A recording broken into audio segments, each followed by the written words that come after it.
पूरी पुद्गलात्मक चीजों को कह रहे हैं यहाँ पे वर्णादि। और जीव के जितने भी भाव हैं, जीव के भाव मतलब पर्याय में जो भाव हैं, उन सबको एक में क्या बोल रहे हैं? राग आदि। बात आ गई समझ में? कौन रिपीट करेगा इस बात को? वर्णादि मतलब क्या और रागादि मतलब क्या?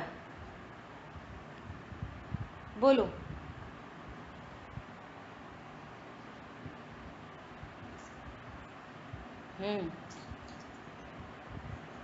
बहुत बढ़िया है ना। तो उनको कह रहे हैं पूरे 29 के 29 बोल किसमें? 2 में समराइज हो गए, वर्णादि और रागादि।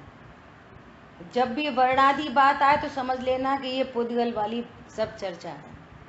और राग आदि की बात आए तो पूरे पहले गुणस्थान से लेके और पूरे जो 10वें गुणस्थान तक जो भाव उत्पन्न हो रहे हैं और योग की विकृति, वो सब लग जाएंगे राग आदि में। ठीक है।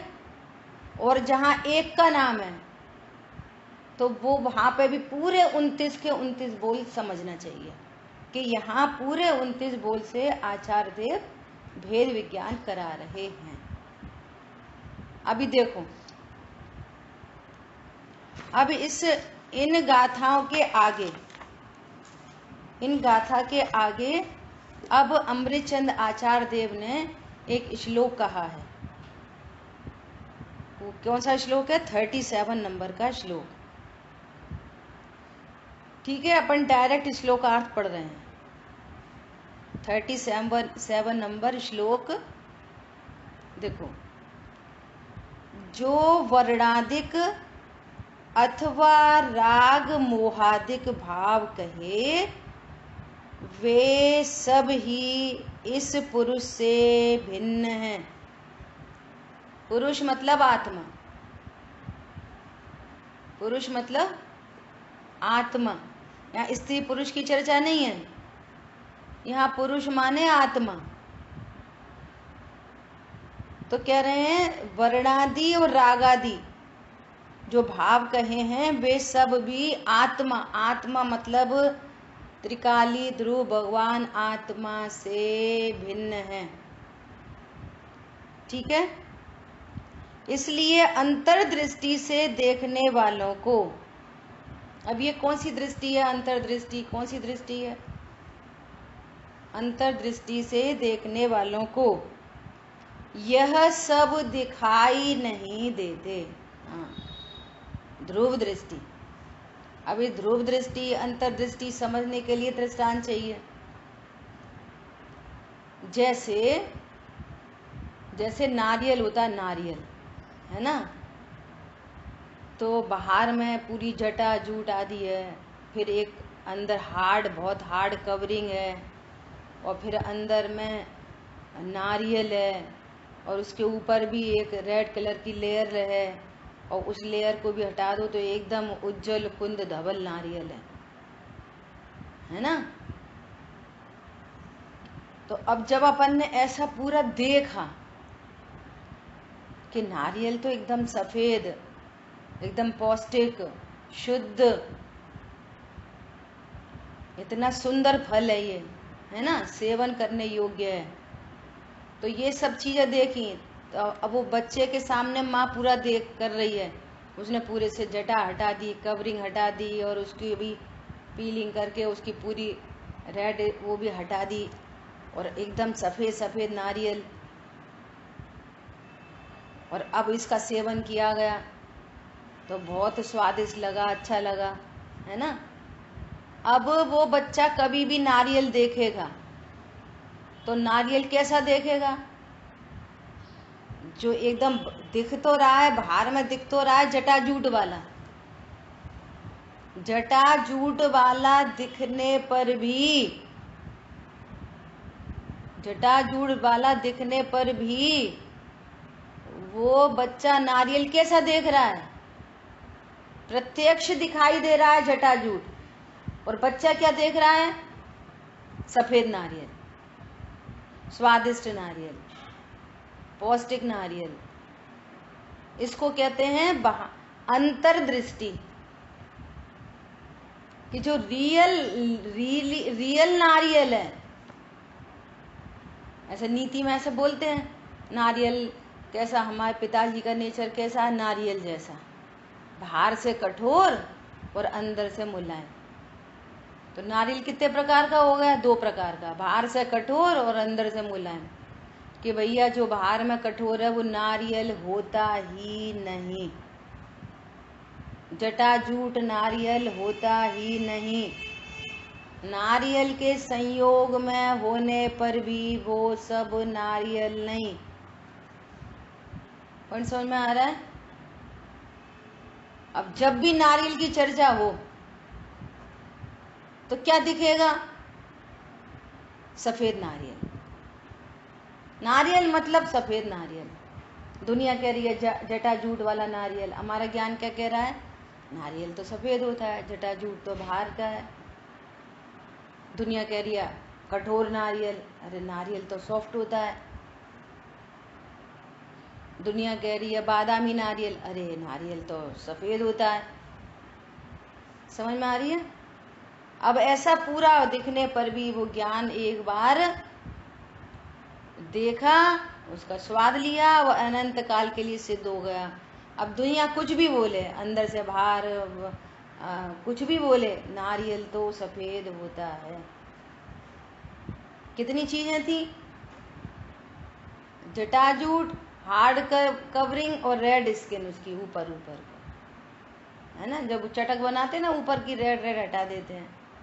3 चीजें, और फिर एक उज्जवल धवल कुंद नारियल, 3 चीजें है ना। अब ये सब कितने गौड़ हो गई, कितने गौड़ हो गई, होने पर भी दिख नहीं रहे। क्या बोला? होने पर भी तीनों चीजें दिख नहीं रही, एक नारियल दिख रहा है, सफेद स्वच्छ नारियल, मीठा नारियल, स्वादिष्ट नारियल, पौष्टिक नारियल। ऐसे यहां पर नोकर्म जटाजूट, नोकर्म कर्म की हार्ड कवरिंग द्रव्य कर्म, और वो जीव के साथ में लगी हुई रेड स्किन भाव कर्म। ये तो 2 एकदम बाहर ही बाहर हैं, जटा और हार्ड कवरिंग। जटा क्या हो गई? नोकर्म, शरीर नोकर्म, और यहीं पे द्रव्य कर्म, कार्मण शरीर, कार्मण वर्गणा से बना हुआ कार्मण शरीर, और बस जीव की जो विशेष पर्याय हैं वो भाव कर्म। और तीनों से भिन्न एकदम स्वच्छ उज्जवल हूँ, कुंद धवल हूँ प्रभु, पर से न लगा हूँ किंचित भी।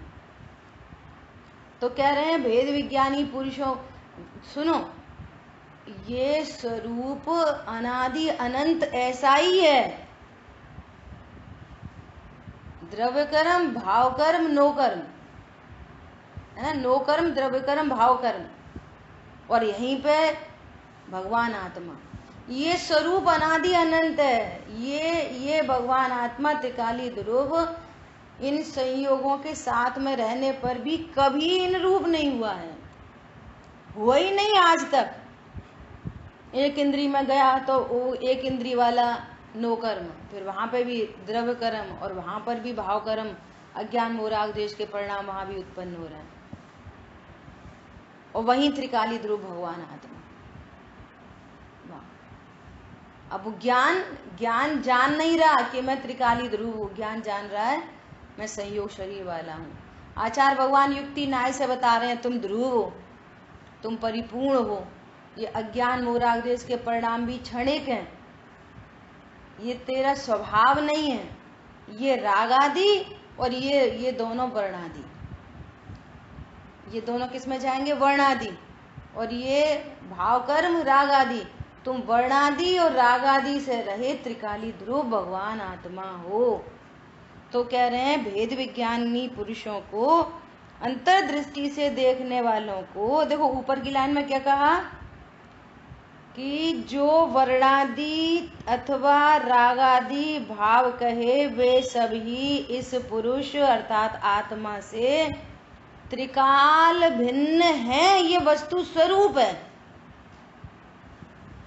सबके साथ ऐसा है, एक इंद्रिय, दो इंद्रिय, तीन इंद्रिय, चार इंद्रिय, पांच इंद्रिय, संगी असंगी, देव नारकी त्रियंच, सबका भगवान आत्मा नो कर्म द्रव्य कर्म भाव कर्म से रहित ही है, अभी है, करना नहीं है। लेकिन ऐसा जानते नहीं है तो अज्ञान, ऐसा जाना नहीं, ऐसा विश्वास नहीं तो मोह, और फिर परिणति में अनंत प्रकार के राग देश उत्पन्न हो रहे हैं। राग देश उत्पन्न हो रहे हैं, फिर वापस नवीन कर्म बन रहा है, फिर नए नए प्रकार के शरीर मिल रहे हैं। भाई ये श्रृंखला चल रही है। और आज इस स्वरूप को आगम युक्ति न्याय से जाना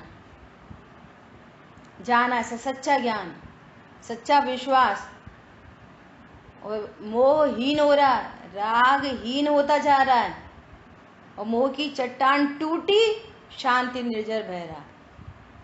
और वो शांति निर्जर बहा तो वहां अब कोई कर्म का, नवीन कर्म का बंध नहीं होगा।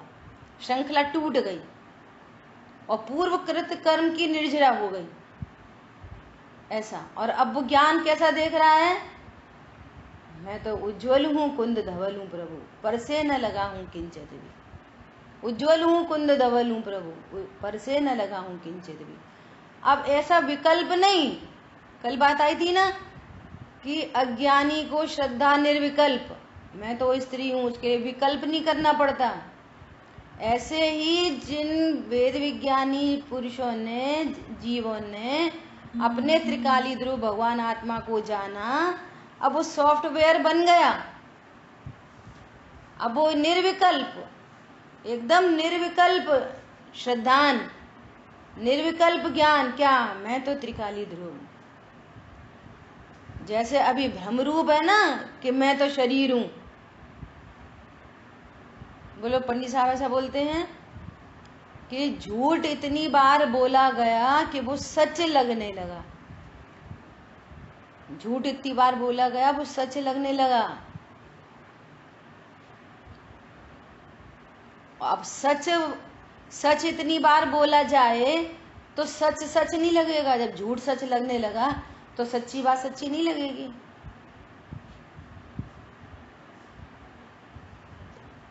हरी बात ख्याल में,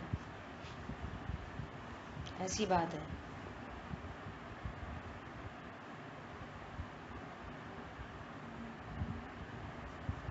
देखो, कुंद कुंद आचार देव, कितनी गाथाओं में ऐसा आएगा, ऐसा जिनेंद्र भगवान ने कहा है। मैं नहीं कह रहा, ऐसा जिनेंद्र भगवान ने कहा है। बोलो, जिनेंद्र भगवान का वास्ता।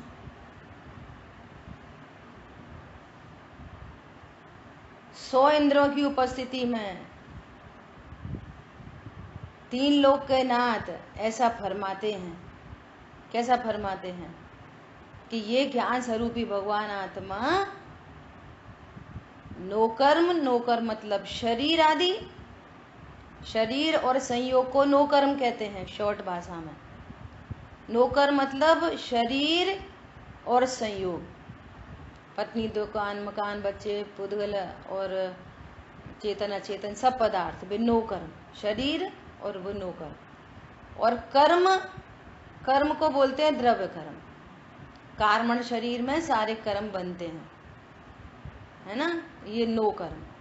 और ये जो 24 घंटे परिणाम होते रहते हैं, अज्ञान, मोह, तीव्र कषाय, मंद कषाय, पूजा पाठ, दया दान, लड़ाई झगड़ा, खाना पीना, उठना बैठना, ये भाव कर्म।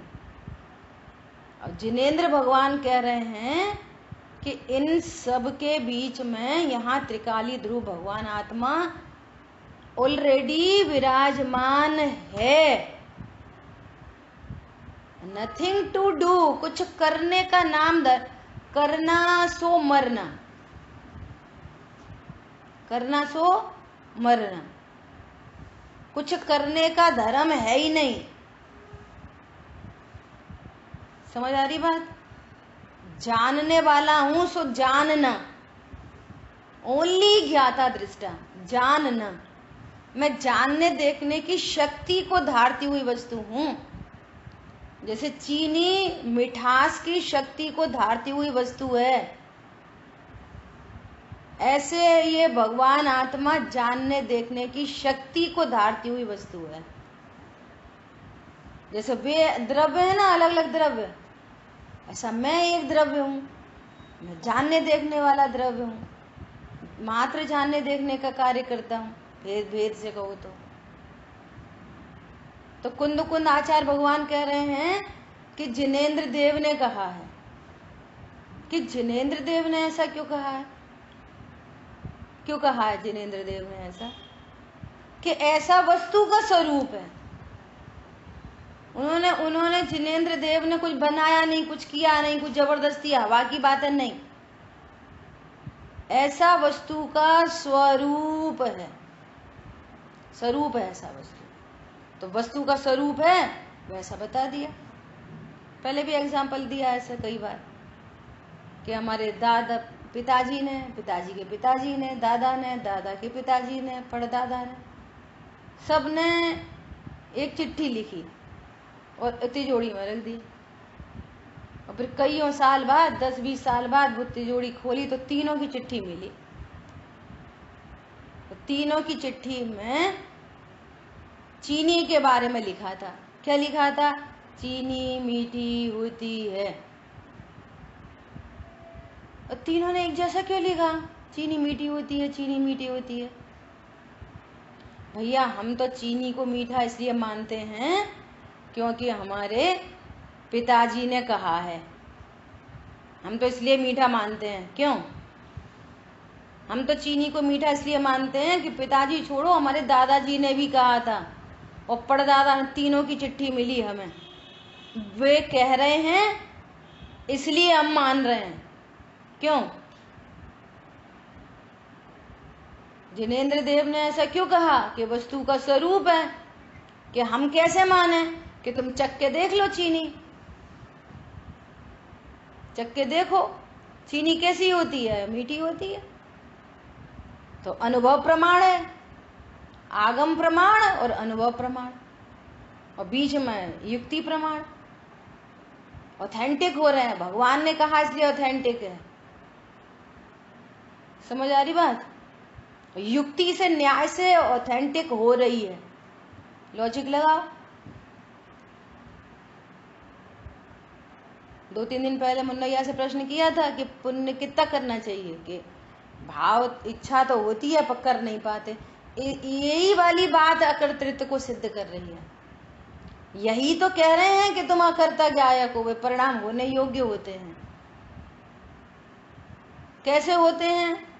जैसे होने योग्य हो वैसे होते हैं, जैसी गतियों में जाना है वैसे होते हैं। दादा एक उदाहरण देते हैं। क्या उदाहरण देते हैं? कि भगवान के समव शरण में जो जीव जाते हैं, ये आगम प्रसिद्ध बात है, तो उनको बहुत ध्यान से सुनना। उनको वो भामंडल में यदि देखें तो उनको 7 भव दिखते हैं। जैसे किसी के भूतकाल में बहुत भव हैं तो बहुत सारे नहीं दिखेंगे, भूतकाल के 3 दिखेंगे, और वर्तमान का 1 दिखेगा। और भविष्य के यदि वो तद्भव मोक्षगामी है तो भविष्य का 1 भी नहीं दिखेगा। इसी भव से मोक्ष जाने वाला जीव है। और कोई अगले भव से जाने वाला है तो 2 दिखेंगे, और कोई अनंत संसारी है तो उसके 3 ही दिखेंगे, 3 से ज्यादा नहीं दिखते, 7 भव दिखते हैं, है ना। जिसके हमारे 10-20 भव बचे हैं, तो 3 भूतकाल के, 1 वर्तमान का और 3 भविष्य के। अब देखो कितना लॉजिक की बात है कि जब 3 भविष्य के दिख रहे हैं भगवान के भामंडल में, तो आगे की तो पता नहीं, तो 3 तो फिक्स है ना। भगवान के भामंडल में जो 3 दिख रहे हैं भविष्य के, वे तो फिक्स है ना 3। तो बोलो अभी कौन से परिणाम को सही कर सकते हैं, कौन से परिणाम को बिगाड़? वे तो फिक्स है ना। इस भव में अगले भव की आयु तो बुद्धि पूर्वक बांध सकते हैं, भैया आप तो हम ऐसा करेंगे, ऐसा करेंगे, ऐसा करेंगे, लेकिन अगले भव तो भी बंधा हुआ और उसके अगला भी बंधा हुआ है। बोलो अब आपके हाथ में क्या है? तो फिर हम कुछ नहीं कर सकते कि ये कर सकते हो, जानने वाले हो ना, सो कर्तृत्व एकत्व ममत्व कर्तृत्व भोक्तृत्व बुद्धि का त्याग करके मैं ज्ञाता दृष्टा मात्र हूं ऐसा जानो, बस ये अनंत पुरुषार्थ है। बोलो जब सब चीज फिक्स है तो अब हम क्या करें? कि करें क्या करें? करने का तुम्हारा कार्य ही नहीं, तुम तो जान रहे हो, ऐसा मान रहे हो कि हम करते हम करते हम करते वो करते ये करते। होता स्वयं जगत परिणाम, मैं जग का करता क्या काम? होता स्वयं जगत परिणाम, तू जग का करता क्या काम?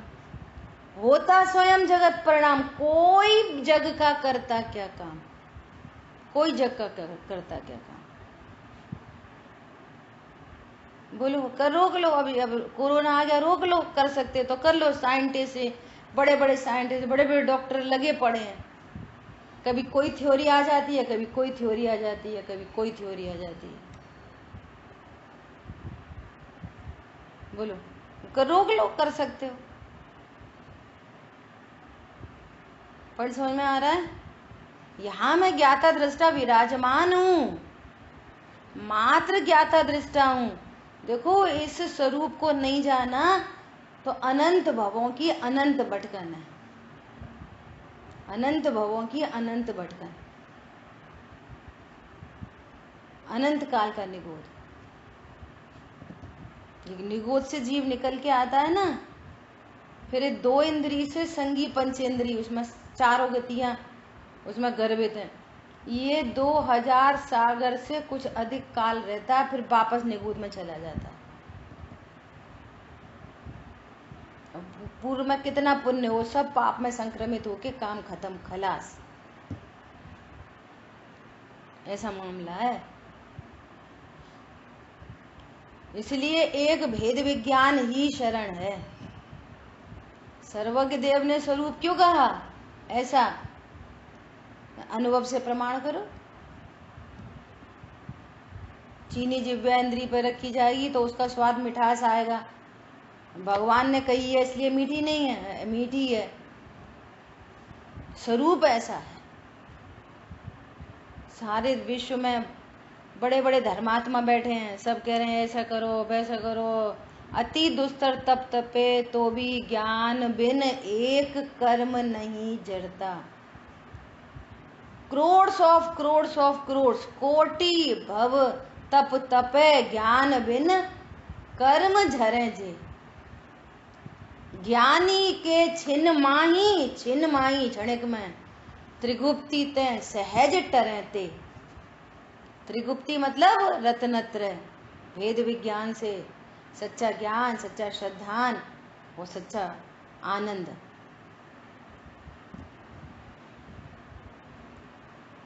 विचार करके देखो, घर में कोई तरह का प्रसंग बन गया, जितने भी झंझट आएंगे ना वो द्रव्य भावनों कर्म के आएंगे। समस्याएं द्रव्य भावनों कर्म से आती हैं, है ना? जितनी समस्याएं खड़ी होंगी वो द्रव्य भावनों कर्म की होंगी, ये समझना। और वे फिक्स हैं, वे तुम्हारे घर में नई नहीं हुई हैं, वे फिक्स हैं, वे फिक्स ऐसी ही होनी थी। उनका उपाय उसी समय विचार मात्र, अरे मैं तो त्रिकाली ध्रुव हूं, ये संयोग मेरे नहीं, मेरा स्वरूप नहीं, ये अदल बदल जाएंगे। देखो हमने जो हमारे साथ में पूर्व में हमारे जिनको माँ बाप कहते हैं वे थे, देखो वे चले गए, उन्हीं के पीछे उनके में 50 विकल्प थे, आज वे हैं नहीं। अब कितने विकल्प?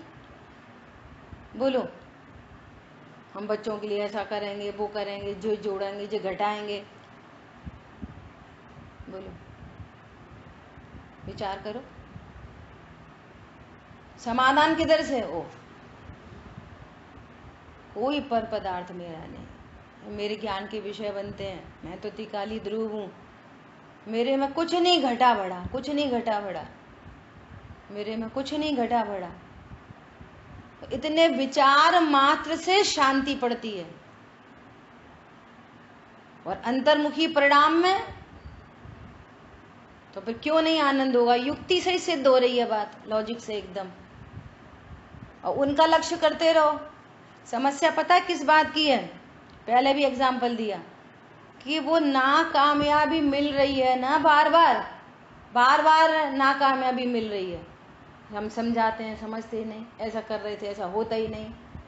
तो भी ज्ञान ये अलर्ट नहीं होता कि अरे ये अपने अनुसार बाहर में कुछ होता ही नहीं, इसलिए मुझे मेरा काम करना चाहिए। ऐसा again try again try again try चलती रहती है बस। अगेन ज्ञान अलर्ट होकर ये विचार नहीं कर पाता कि एक द्रव्य का परिणमन दूसरे द्रव्य के परिणमन से एकदम स्वतंत्र है, भिन्न है। कोई किसी का करता हरता नहीं है, किसी को किसी से कोई लाभ हानि विश्व में है नहीं, है नहीं।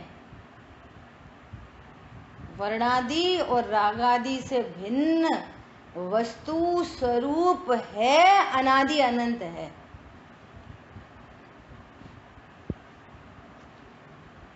पंडित साहब ने ज्ञानाष्टक में लिखा है, जो विराधक ज्ञान का सो डूबता मझधार है। जो विराधक ज्ञान का, जो ज्ञान की विराधना करता है, अपनी खुद की विराधना कर रहा है। निखिल जड़ता दिखती सब प्राण, ये है, घर है, हाँ है, घर है, दुकान है, मकान है, पत्नी है, बच्चे हैं, बहुत अच्छे हैं, गोरे हैं, सुंदर हैं, शैतान है, वगैरह वगैरह। तुम कौन हो भाई साहब? हम कौन है? मैं 50 साल के, 55 साल के, 60 साल के। किधर से परिचय दे रहे हो? इसे। और ये 50-60 साल का ये है, मैं नहीं। समझ में आ रही है बात? बोलो क्या कह रहे हैं? ऐसा वस्तु स्वरूप है और हमारा महाभाग्य है कि ये वस्तु स्वरूप हमारे आगे आ गया है, आ गया है। समझ लो, हम उस दिशा में चल पड़े जिस दिशा में सिर्फ शांति शांति शांति है, अशांति का कोई काम नहीं। जहाँ भूख का काम नहीं है, खांसी और जुखाम नहीं है, सतशिव सुंदर मेरा धाम, शुद्धात्म है मेरा नाम, मात्र जानना मेरा काम। मैं ज्ञानानंद स्वभावी हूँ।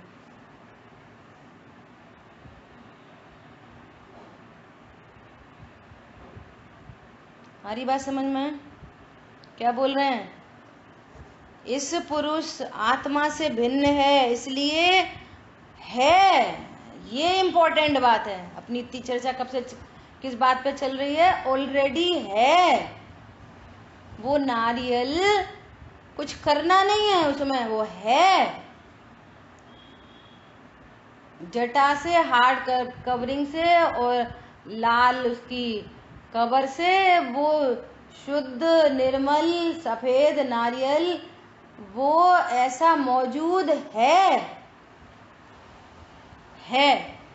अब उसको जानने वाला, उसको कह रहे हैं अंतर्दृष्टि से देखने वालों को यह सब दिखाई नहीं देते,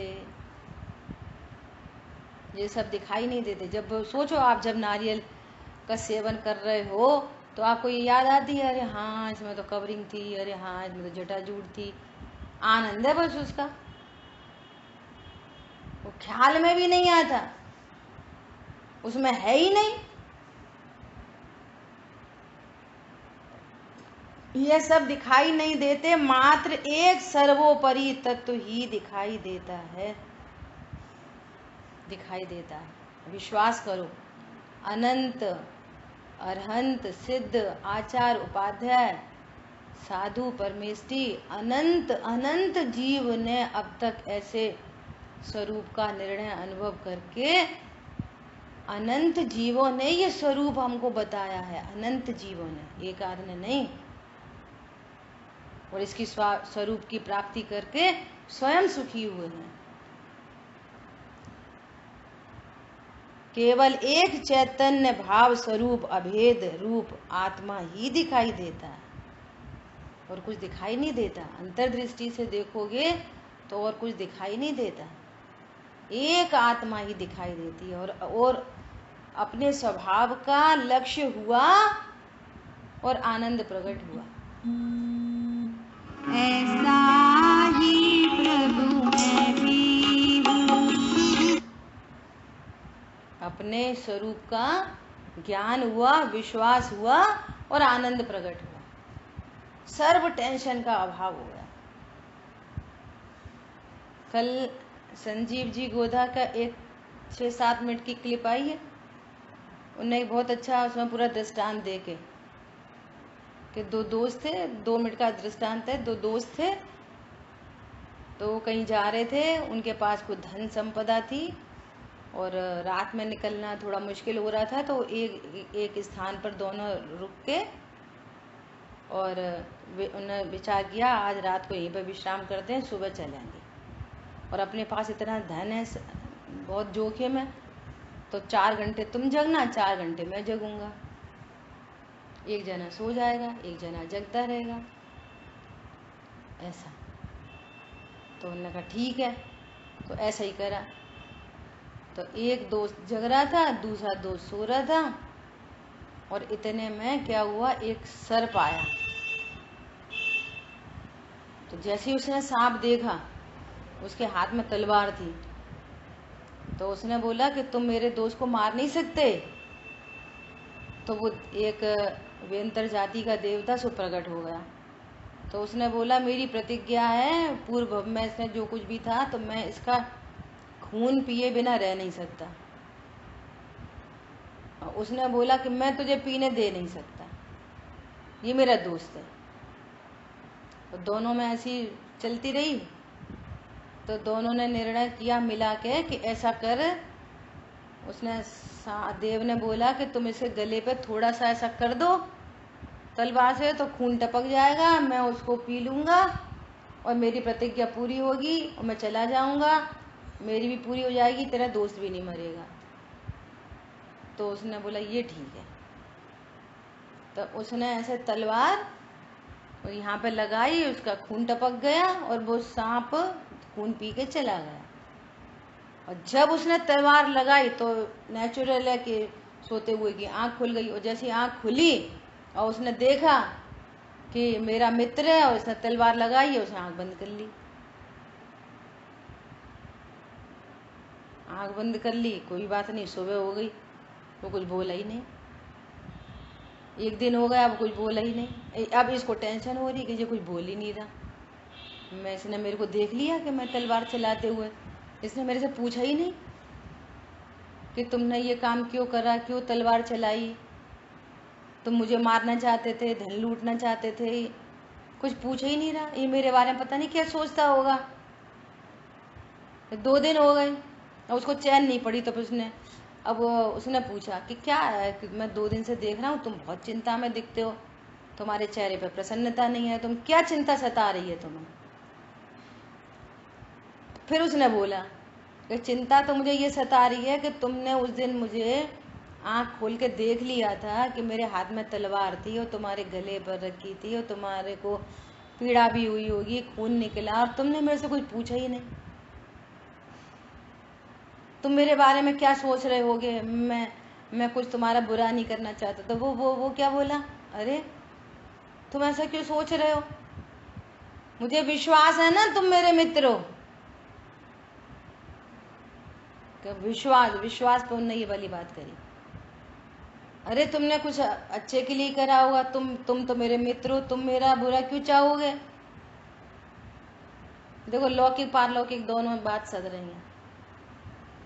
लौकिक में भी कभी कोई ऐसी चीजें घटना घटते हैं तो हम सीधे नेगेटिव थिंकिंग में जाते हैं, सीधा अच्छा तो देखो कितना दुष्ट है, ये मुझे मारना चाहता होगा।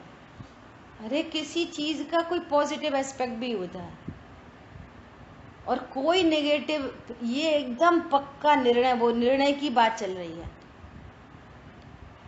तो उन्हें उसको दोस्त पे विश्वास है, तुम्हें देवशाल गुरु पे विश्वास है, ये जिनवाणी माता पे विश्वास है, पुण्य पाप के ऊपर विश्वास है, त्रिकाली ध्रुव के ऊपर विश्वास है।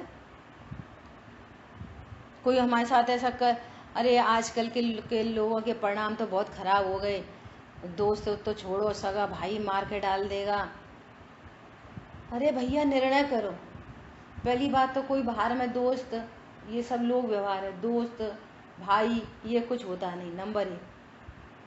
नंबर दो कि आपके पाप के उदय के बिना आपकी कोई 25 पैसे भी मार सकता नहीं। पूर्व में तुमने किसी का कुछ किया होगा तो आज ये कोई भाई बन के, कोई मित्र बन के, कोई पत्नी बन के, माँ बन के, वगैरह वगैरह, ये घटना घटित हो रही है। नंबर 3, धन चला जाए, मुझे शुद्ध आत्मा में कुछ नहीं जाता, मेरे ज्ञान श्रद्धा चारित्र में कुछ नहीं जाता। अरे धन चला जाए तो कुछ बात नहीं, जान चली जाए तो आयु कर्म के बिना जान जा नहीं सकती। निर्भय रहो, भयभीत मत रहो। जब तक आयु कर्म नहीं जाएगा कोई नहीं मर सकता। कोरोना से जितने मर रहे हैं आयु कर्म से ही मर रहे हैं। बहुत लोगों को कोरोना हुआ, सब नहीं मर गए, जिनके आयु कर्म थे वो ही मरे हैं, बिना आयु कर्म के कोई नहीं मरा। कोरोना से कोई नहीं मरता, फांसी से कोई नहीं मरता, जहर खा के कोई नहीं मरता, क्या बोला, रेल से कट के कोई नहीं मरा आज तक। रेल से कटने गए, कोई ने धक्का दे दिया, सो बच गए। 10 मंजिल से कूदे, सो हड्डी टूट गई, तुरंत कोई ने हॉस्पिटल में भर्ती कर दिया, सो बच गए। है कहाँ है मरने की व्यवस्था। अच्छा, फिर देह चेतन का वियोग होगा, सो उसको लोक में मरण कहा जाता है। मैं कहाँ मरता, मैं तो अविनाशी हूँ, आत्म स्वरूप शुद्ध आत्मा है मेरा नाम, मैं अनादि अनंत हूँ। अब विचार तो करो, भयभीत होने की जरूरत क्या पड़ रही है। भैया हमें उनने बहुत धोखा दिया, हमें उनने बहुत धोखा दिया। कोई नहीं धोखा दे सकता, दे ही नहीं सकता। और जो धोखा दे रहा है सो उसके खाते में जा रहा है। दूसरा हमें धोखा दे, उससे हमें बंद नहीं होता। हम किसी को धोखा दें तो हमें बंद होता है। वो हमें धोखा दे रहा है और हम वेद विज्ञान कर रहे हैं, हमारा वो क्या कर लेगा। ये कला यहाँ सीखनी है, ये कला। आजकल के बच्चे सुनते नहीं हैं, ऐसे बहुत विचार आते हैं। एक दुकान थी, पिताजी चलाते थे, फिर उनके बेटा चलाने लगे, फिर उसका बेटा चलाने लगा, 3 पीढ़ी अभी दिख रही हैं। वो कमा रहे थे, फिर वो उनको अहंकार, बहुत अहंकार। अब वे बिस्तर में, हमने संभाल लिया, हमने दुकान संभाल ली, हमने घर संभाला, हमने वो संभाला। अब वे भी बीमार है, अब वो संभाला, अब उसको अहंकार। सब अहंकार से पीड़ित हैं। वो चल रही है, क्या बोला, वो अनंत पाप का बंध है। एक परमाणु मात्र को मैं उंगली भी हिला सकता हूँ, ऐसे भाव से मिथ्यात्व का अनंत बंध। वो कह रहे इधर हिला सकते हो उंगली, हाँ इधर पीछे हिला, अरे पीछे थोड़ी हिलती है। तो यही तो हम कह रहे हैं कि तुम हिला नहीं सकते। क्या बोल रहे हैं, वेद विज्ञानी पुरुषों ने इस वर्णादि और राग आदि से भिन्न अनुभव किया है। यह आगम के प्रमाण से, युक्ति प्रमाण से हमने निर्णय किया है। हमें सर्वज्ञ भगवान की वाणी पर और लॉजिक से, युक्ति से प्रमाण हो रही है बातें। लास्ट में सबको यही कहना पड़ता है, भैया कौन मारे कौन बचाए, जिसकी जैसी होनार।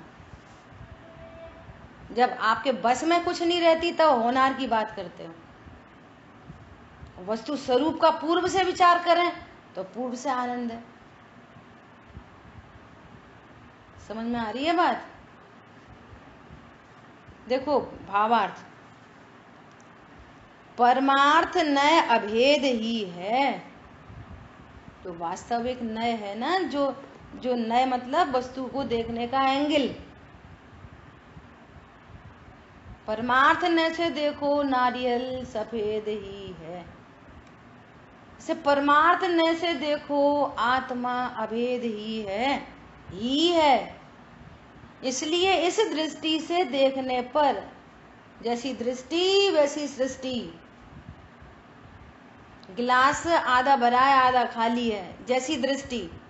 अब जो भरा देख रहे हैं ना, आधा भरा देख रहे हैं, जैसी दृष्टि अरे आधा तो भरा है, चलो प्यास तो बुझा सकते हैं। किसी के पास तो आधा भी नहीं होता, खाली गिलास है। और एक आधा भरे को नहीं देख रहा, हमारा तो खाली है, हमें तो खाली है, हमें तो खाली है। अब जैसी दृष्टि वैसी सृष्टि। अब या तो खाली को देख कर रो और या फिर आधे भरे को देख के प्रसन्न हो। सिंपल बात है एकदम। क्या बोल रहे हैं? इसलिए इस दृष्टि से देखने पर भेद दिखाई नहीं देता। अनंत गुणों का भेद पिंड है ऐसा। इस न की दृष्टि में पुरुष चैतन्य मात्र ही दिखाई देता है सो दिखाई देता है। कैसा दिखाई देता है? इस दृष्टि से आत्मा चैतन्य स्वरूप ही दिखाई देता है, मात्र ज्ञाता दृष्टा। Only knowing power, nothing to do, कुछ करना धरना ज्ञान स्वरूप भगवान आत्मा में है नहीं। यहाँ ज्ञान दर्पण है, बस झलक रहे हैं। झलकन में भ्रांति हो रही है, ये मैं हूँ, मैं कर रहा हूँ, मैं भोग रहा हूँ, ये फायदा हो गया, ये नुकसान हो गया। इसलिए वह समस्त ही वर्णादि तथा रागादि भाव पुरुष से भिन्न ही हैं, भिन्न ही हैं। रामचंद्र जी को वनवास दिया गया, तो सीता जी को बाद में जंगल भेजा गया। उनके ऊपर ये दोषी हैं ऐसा लांछन लगा। देखो तत्व की महिमा, देखो ज्ञान स्वरूपी भगवान आत्मा के निर्णय की महिमा, उसके अनुभव की महिमा। कोई विकल्प उत्पन्न नहीं होता विपरीत, अरे मेरे ही पूर्वकृत कर्म का उदय। सहजता। पिताजी को ऐसा नहीं करना चाहिए, वो उनने वरदान दिया था, हम जंगल क्यों जाएं? नथिंग। अरे मुझ ज्ञान स्वभाव में क्या कम हो रहा है? जंगल भी ज्ञान का गे, महल भी ज्ञान का गे, मुझे इससे क्या फर्क पड़ता है? सीता जी सेम सीता जी, देखो सब ज्ञानी धर्मात्मा। ये पुण्य पाप पे भरोसा। जिनवाणी की सेवा, जिनवाणी का सेवन बहुत शांति दाता है। प्रत्यक्ष जैसे एग्जाम्पल दे रहे पिताजी का। हमारे पिताजी कोई बहुत करोड़पति नहीं थे, और कोई उनसे उस जमाने में 5,000 10,000 बहुत बड़ी बात होती थी, छोटी मोटी बात नहीं। और खुद कोई करोड़पति नहीं थे, और कोई उनसे 2 4 5 हजार रुपए उधार लेके चला जाए और हमारी माताजी याद दिलाएं कि वे 5,000 रुपए ले गए थे, उन्हें अभी तक वापस नहीं दिए, तो उनके ऐसे ही शब्द आते थे। बोलो प्रत्यक्ष देखा कितनी शांति। बोलो इस शांति से कैसा कर्म बंधन होता है। और एक अशांति, हाँ बेईमान है, नहीं दे गया, फलाना बिकाना, तो क्लेश कलेश से अनंत बंध, और धन से लाभ होता है, हानि होती है, इससे मिथ्या तो अनंत बंध चल रहा। वो 5,000 रुपए के चक्कर में अनंत बंध, भले ही वो नरक को चला जाए।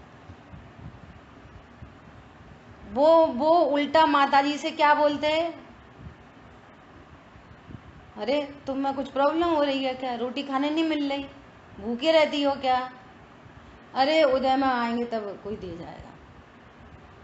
वापस मांगे नहीं कभी, और सचमुच में जो दे गया सो दे गया, जो नहीं दे गया सो नहीं दे गया, नो प्रॉब्लम। ये धन सुख का कारण नहीं है। पुण्य के उदय से ज्यादा सामग्री मिलती नहीं है, पाप के उदय से ज्यादा जाती नहीं है।